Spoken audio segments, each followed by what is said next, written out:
بسم اللہ الرحمن الرحیم۔ اسلامیات سبجیکٹ کلاس میٹرک۔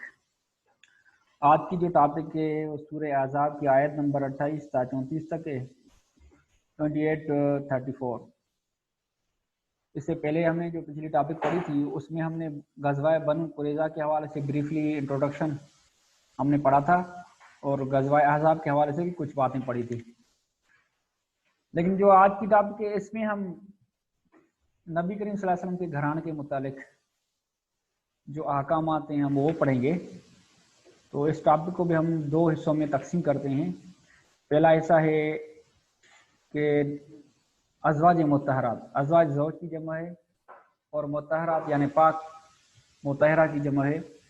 تو دونوں الفاظ کو ملا کر معنی کیا ہوگی کہ نبی کریم صلی اللہ علیہ وسلم کی پاک بیویاں، نیک بیویاں۔ تو ازواج مطہرات کے بارے میں دو اختیارات دیے گئے ان آیات میں، پہلے حصے میں، اور دوسرا حصہ ہے ازواج مطہرات کو کچھ ہدایات اللہ تعالیٰ کی طرف سے۔ پہلے حصہ، پہلے عربک کو اور اس کے ترجمے کو ہم ریڈ کرتے ہیں، پھر اس کا شان نزول، پھر اس کا مطلب آپ کو بتاتے ہیں۔ یا ایھا النبی، اے نبی، کل ازواجک، اپنی بیویوں کو کہہ دے، ان کنتن تردن الحیات الدنیا وزینتہا، اگر آپ چاہتے ہو دنیا والی حیاتی اور اس کی زینت و آرائش، فتعالین امتعکن، پھر آؤ تو میں آپ کو کچھ مال دوں یا نفع دوں، واسرحکن سراحا جمیلا، اور اچھی طرح سے رخصت کر دوں۔ وَإِن كُنتُنَّ تُرِدْنَ اللَّهَ وَرَسُولَهُ، اگر آپ چاہتے ہو اللہ اور اس کے رسول صلی اللہ علیہ وسلم کو، وَالدَّارَ الْآخِرَةَ، اور آخرت والی گھر کو، فَإِنَّ اللَّهَ، پس یقیناً اللہ تعالیٰ نے أَعَدَّ لِلْمُحْسِنَاتِ، تیار کر رکھا ہے نیکوکار عورتوں کے لیے، منکن، آپ میں سے، اجرن عظیمہ، بڑا ثواب۔ اب یہاں تک دو آپشن دیے گئے ازواج مطہرات، دو اختیارات، کہ آپ یا تو اللہ اور اس کے رسول اور آخرت کی حیاتی گھر کو سلیکٹ کرو، انتخاب کرو، یا تو دنیا والی حیاتی اور اس کی زینت کو، دنیا والی حیاتی مطلب دنیا کی جو عیش و عشرت اور دنیا کے جو ریلیٹڈ تھنگس ہیں جو عارضی ہیں ان کو سلیکٹ کرو، یا اللہ اور اس کے رسول اور آخرت کی لائف کو۔ یہ دو آپشن کیوں دیے گئے؟ اصل میں اس کا شان نزول یہ ہے، اور شان نزول کہتے ہیں کہ کس موقع پر یہ آیت نازل ہوئی۔ شان نزول اس کا یہ ہے کہ آپ صلی اللہ علیہ وسلم کو اپنی بیویوں نے غزوہ بنو قریظہ یا غزوہ خیبر کے بعد جو مال غنیمت بہت سارا حاصل ہوا تھا مسلمانوں کو، تو اس پر اپنی بیویوں نے آپ صلی اللہ علیہ وسلم سے کچھ طلب کیا کہ ہمیں بھی، جیسے قریش کی عورتوں کو سامان وغیرہ ہوتا ہے، ہمیں بھی کچھ دیا جائے۔ تو یہ بات آپ صلی اللہ علیہ وسلم کو ناگوارا لگی، ساری بیویوں نے آپ صلی اللہ علیہ وسلم نے یہ مطالبہ کیا تھا، تو آپ صلی اللہ علیہ وسلم نے یہ بات ناگوارا لگی۔ آپ صلی اللہ علیہ وسلم وہاں سے چلے گئے، مسجد میں جا کر بیٹھ گئے، کہا کہ میں ایک ماہ تک گھر نہیں آؤں، مسجد میں جاؤں گا۔ عربی اور اسلام یہ ایک اصطلاح ہے جس کو کہا جاتا ہے ایلا۔ ایلا کا مطلب یہ ہوتا ہے کہ کوئی بندہ اپنی بیوی کے قریب نہ جانے کا قسم اٹھائے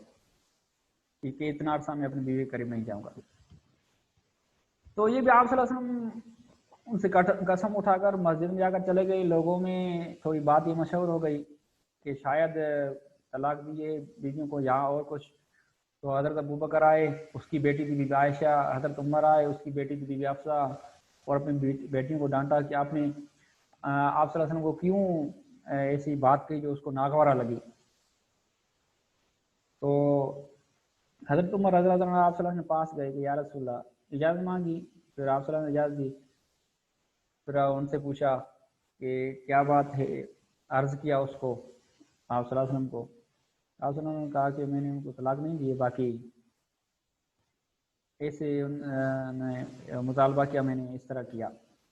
پھر ایک ماہ کے بعد آپ صلی اللہ علیہ وسلم واپس آئے، اور بی بی عائشہ نے کہا یا رسول اللہ ابھی تو 30 دن نہیں ہوئے۔ آپ صلی اللہ علیہ وسلم نے کہا کہ چاند 29 دن کا، یعنی ایک ماہ پورا ہو گیا۔ پھر آپ صلی اللہ علیہ وسلم نے سب بیویوں کو کہا کہ آپ اپنے والدین سے مشورہ کرو اور پھر یہ جواب دو کہ آپ یہ دو آپشن سامنے رکھے جو اللہ نازل کیے، کہ اگر آپ اللہ اور اس کے رسول اور آخرت کی زندگی چاہتے ہو تو بتاؤ، نہیں تو اگر آپ دنیا اور دنیا کی زینت کو چاہتے ہو تو بتاؤ، دونوں میں سے کسی ایک بات کو منتخب کرو۔ پھر بی بی عائشہ نے کہا اس میں مشورے کی کیا بات ہے، بس اس نے فوراً پہلی بات کو سلیکٹ کیا، یعنی اللہ اور اس کے رسول اور آخرت کی زندگی، ہمیں یہ چاہیے، باقی ہمیں دنیا اور دنیا کی زینت کی ضرورت نہیں ہے بس۔ اور اس طرح اور بھی انہوں نے بھی اس کو ہی سلیکٹ کیا، انتخاب کیا کہ اللہ اور اس کا رسول اور یہ آخرت والی حیاتی، باقی دنیا کی ہم زینت کی طلب نہیں کریں گے۔ یہ اس لیے کیونکہ یہ اہل بیت یعنی آپ صلی اللہ علیہ وسلم بیویاں جو ہیں وہ آپ صلی اللہ علیہ وسلم نبی تھے، نبی کے خاندان سے تعلق رکھتی تھی، تو اس لیے ان کو یہ مناسب نہ تھا کہ وہ دنیا کی طلب کریں یا ان کا کوئی ایسی کوئی بات کریں جو جس سے دنیا کی محبت ظاہر ہو، تو یہ ان کے لیے مناسب نہ تھا۔ اور نبی جو ہوتے ہیں وہ دنیا کو ترجیح نہیں دیتے، آخرت کو ترجیح دیتے ہیں، اللہ کو ترجیح دیتے ہیں، اس لیے جو ان کا خاندان ہے وہ بھی ایسا ہونا چاہیے، یعنی آخرت کو ترجیح دے اور اللہ کو ترجیح دے، اللہ کے رسول کو ترجیح دے۔ آگے ہی کہ یا نساء نبی من یات منکن بفاحشۃ مبینۃ، اے پیغمبر کی بیویوں تم میں سے جو کوئی بھی صریح ناشائستہ الفاظ کہہ کر رسول صلی اللہ علیہ وسلم کو ایذا دینے کی حرکت کرے گی، یعنی اگر کوئی ایسا کام کیا، ایسے الفاظ بولے جس سے نبی کے تکلیف ہو، تو یضاعف لہ العذاب ضعفین، اس کو دوگنی سزا دی جائے گی، ڈبل، کیونکہ نبی کے گھرانے سے ہو کر ایسا کام کرنا اس کو مناسب نہیں۔ وَكَانَ ذَلِكَ عَلَى اللَّهِ يَسِيرًا، اور یہ بات اللہ کے لیے آسان ہے۔ وَمَن يَقْنُتْ مِنكُنَّ لِلَّهِ وَرَسُولِهِ، اور جو تم میں سے اللہ اور اس کے رسول کی فرمان بردار رہے گی، وَتَعْمَلْ صَالِحًا، اور نیک عمل کرے گی، تو نُؤْتِهَا أَجْرَهَا مرتين، ہم اس کو دوگنا ثواب دیں گے۔ اب وَأَعْتَدْنَا لَهَا رِزْقًا كَرِيمًا، اور ہم اس کے لیے عزت والا رزق اور روزی تیار کر رکھی ہے۔ اب اس میں دیکھو کہ اس میں بھی دو قسم کی باتیں کی گئی ہیں۔ ایک بات یہ کی گئی ہے اگر آپ میں سے کوئی بھی ایسا کام کرے گا جو نبی کو تکلیف دے تو پھر تو اس کو ڈبل عذاب، اگر اور کوئی عام کرے اس کو سنگل، یعنی اس کو ایک عذاب، اگر نبی کے اہل میں سے کوئی کرے یا ان کے گھر میں سے ان کی بیویوں میں سے کوئی کرے تو اس کو ڈبل عذاب، کیونکہ وہ ان کی ذمہ داری بھی زیادہ ہے اور وہ نبی سے زیادہ کلوز بھی ہیں، نبی سے زیادہ ان کے خاندان سے بلانگ کرتے ہیں، تعلق رکھتے ہیں، اس لیے ان کی ذمہ داری بھی بڑی ہے۔ اگر وہی نیک کام کریں گے تو اس کو ہم ڈبل ثواب بھی دیں گے، کیونکہ جب اس کو سزا ڈبل مل رہی ہے تو ثواب بھی اس کو زیادہ ملنا چاہیے، اجر 2 مرتبہ اس کو ہم زیادہ ثواب دیں گے، اور ان کے لیے رزق کریم یعنی عزت بری رزق و روزی ان کے لیے تیار کر رکھی ہے۔ یہاں سے آگے جو ہے آپ صلی اللہ علیہ وسلم کے بیویوں کو ہدایات ہیں، یا نساء نبی، اے نبی کی عورتیں یعنی بیویاں، لستن کاحد من النساء، آپ عام عورتوں کی طرح نہیں ہو۔ جیسے دیکھو پہلے آیت میں کہا گیا کہ اگر آپ کوئی ایسا کام کرو گے تو ڈبل آپ کو سزا، کیونکہ آپ کوئی عام عورت نہیں ہو، آپ بڑے خاندان سے آپ کا تعلق ہے، اور آپ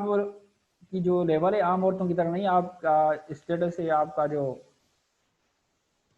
ریسپیکٹ ہے، آپ کی جو وہ سب سے عام عورتوں سے زیادہ ہے، اس لیے آپ کی ذمہ داری بھی زیادہ ہے۔ یا نساء نبی لستن کاحد من النساء، اے نبی کی عورتیں آپ عام عورتوں کی طرح نہیں ہو، ان اتقیتن، اگر تم پرہیزگار رہنا چاہتی ہو تو، فلا تخزان، تو نرم نرم باتیں نہ کرو اجنبی لوگوں سے، تو ایسا ہوگا کہ اگر ایسی باتیں ہوگی فیطمع الذی فی قلبی مرض، تاکہ وہ شخص جس کے دل میں کسی طرح کا مرض ہے کوئی امید نہ پیدا کرے۔ مثال اگر کوئی عورت اجنبی سے نرم لہجے میں بات کرتی ہے تو ہو سکتا ہے کہ اس کے دل میں کوئی برا خیال پیدا ہو کہ شاید انکلینیشن، ان کی ترجیح یا ان کی میلان، ان کا رجحان میری طرف ہے، تو وہ بھی آگے وہ ایسی کوئی بات کرے۔ پھر اس لیے حدیث میں بھی کہ جہاں مرد اور عورت، تو تیسرا وان شیطان بھی ہوتا ہے جو ان کو ورگلاتا ہے، ان کو برے خیالات پیدا کرتا ہے، اس لیے آپ اجنبی سے کوئی نرم لہجے میں بات نہ کریں۔ فیطمع الذی فی قلبی مرض، تو وہ لالچ رکھے گا جس کے دل میں مرض ہے، یعنی برائی کا، نفاق کا۔ وَقُلْنَ قَوْلًا مَعْرُوفًا، صاف سیدھی بات کہہ دو، دستور کے مطابق بات کیا کرو، یعنی اگر کوئی پردے کے پیچھے سوال کرتا ہے تو آپ سوال فوراً صاف سیدھا جواب دے دو بس۔ آپ صلی اللہ علیہ وسلم کی جو بیویاں تھیں وہ نبی سے زیادہ کلوز تھی، اس کے گھر میں ان کے فیملی ممبر تھے، اس لیے نبی کے گھریلو معاملات کا ان کو زیادہ پتہ تھا، اس لیے صحابہ کبھی کبھی پردے میں بھی سوال کرتے تھے نبی کے گھروں کے بارے میں بھی، مسائل کے بارے میں بھی، یا عورتیں بھی۔ تو ان کو صاف ستھری بات کیا تو وقرن فی بیوتکن، آپ اپنے گھروں میں ٹھہرے رہو۔ عورت کا بلا وجہ گھر سے باہر نکلنا یہ فتنہ ہوتا ہے۔ باقی اگر کوئی علاج معالجہ ہو یا کوئی ضروری دنیا کی زندگی کی کوئی ضروریات ہو جو نکلنے کے بغیر حل نہ ہو، تو ایسی صورت میں مجبوری کی صورت میں نکل سکتی ہیں، وہ بھی مکمل پردے میں۔ ولا تبرجن تبرج جاہلیت الاولی، اور جس طرح پہلے جاہلیت کے دور کے میں اظہار تجمل کرتی تھی اس طرح زینت نہ دکھا کرو۔ اس کا مطلب یہ ہے کہ جاہلیت کا زمانہ جو اسلام سے پہلے دور تھا اور حضرت عیسیٰ علیہ السلام کے زمانے کے بعد تھا، تو اس دور میں عورتیں پاؤں میں گھنگرو پہن کر یا ایسے کوئی چیزیں پہن کر یا خوشبو لگا کر جیسے تاکہ مردوں کا رجحان ہو، میلان ہو، ایسی حرکتیں کرتی تھی۔ تو اس آیت میں کہا گیا کہ ان جاہل عورتوں کی طرف باہر نہ نکلا کرو کہ جس سے مرد کا میلان اور رجحان۔ اس میں یہ باتیں بھی آ گئی کہ جو باریک کپڑے پہنتی ہیں یا جو خوشبو لگا کر نکلتی ہیں یا جو ایسے زیور پہن کر نکلتی ہیں تاکہ مردوں کا رجحان ہو، تو یہ بھی ناجائز ہے اور غلط ہے۔ واقعنا الصلاۃ، نماز قائم کرتی رہیں، واتین الزکوٰۃ، اور زکوٰۃ دیتی رہیں، واتین اللہ و رسول، اور اللہ اس کے رسول کی اطاعت کیا کریں۔ انما یرید اللہ لیذہب عنکم الرجس اہل البیت ویطہرکم تطہیرا۔ انما یرید اللہ تعالیٰ آپ سے اہل بیت، خدا چاہتا ہے کہ تم سے ناپاکی کا میل کچیل دور کر دے اور تمہیں بالکل پاک صاف کر دے۔ یعنی جو انسانی قدرتیں ذہن میں یا برائیاں ذہن میں انسان کے کبھی کبھار ابھرتی ہیں یا شیطان کی طرف آتی ہیں، تاکہ وہ ان سے آپ کو دور رکھے۔ وَاذْكُرْنَ مَا يُتْلَىٰ فِي بُيُوتِكُنَّ مِنْ آیَاتِ اللہِ الْحِکْمَةِ، اور یاد کیا کریں، ذکر کیا کریں وہ جو تلاوت کیا جاتا ہے آپ کے گھروں میں اللہ تعالیٰ کی آیتیں، قرآن مجید اللہ پاک کا کلام۔ والحکمت، حکمت سے مراد یہ نبی کریم صلی اللہ علیہ وسلم کی سنت، یعنی دین، یہ جو احادیث صحیحہ نبی کریم صلی اللہ علیہ وسلم باتیں ہیں، جو حدیث کی سنتیں ہیں، ان کا بھی آپ تذکرہ کیا کریں۔ ان اللہ کان لطیفا خبیرا، بے شک اللہ تعالیٰ باریک بین اور باخبر ہے، یعنی ڈیپلی ہر چیز جانتا ہے۔ آپ کے دلوں میں کیا خیال ہے وہ بھی جانتا ہے، آپ کے ذہن میں کیا خیال ہے، صحیح یا غلط ہے یا خیانت ہے یا امانت ہے، جو بھی ہے وہ دلوں کے راز ابھی تک آپ کے زبان پر بھی نہیں آئے، وہ بھی اللہ جانتا ہے۔ یہ تھا خلاصہ اس ٹاپک کا۔ اس میں آپ کو یہ سوال حل کرنا ہے کہ اس سبق کی آیات کے حوالے سے بتائیں کہ اللہ تعالیٰ نے ازواج نبی کو کن دو باتوں میں سے کسی ایک کو اختیار کرنے کے بارے میں فرمایا۔ اس میں نے پہلے دو آپشن بتائے تھے جو قرآن میں ذکر کی گئے، اور دوسرا ہے ان آیات میں اللہ تعالیٰ نے رسول صلی اللہ علیہ وسلم کی ازواج مطہرات کو کن احکام و آداب کی تلقین فرمائی۔ ابھی جو آپ کے سامنے ہمیں پڑھے کہ نبی کی بیویوں کو ہدایت دی گئی، یہ دو سوال آپ کو حل کرنے ہیں۔ باقی یہ سلیکٹڈ جو ورسز ہیں اس کی پوری ایکسپلینیشن ابھی آپ نے پڑھی۔ اگر آپ آن ورڈنگ میں اس کو سمجھ سکتے ہو، ترجمہ تو وہی کرنا جو لکھا ہوا ہے، تو اس لیے آپ نوٹس سے بھی ہیلپ لیں اور یہ اس کو بار بار ریڈ بھی کریں، اس کے ترجمے کو بھی، عربک کو بھی۔ یہاں تک آپ کے لیے کافی ہے۔ اب اگر کسی کو بات سمجھ میں نہ آئی تو وہ سوال کر سکتے ہیں۔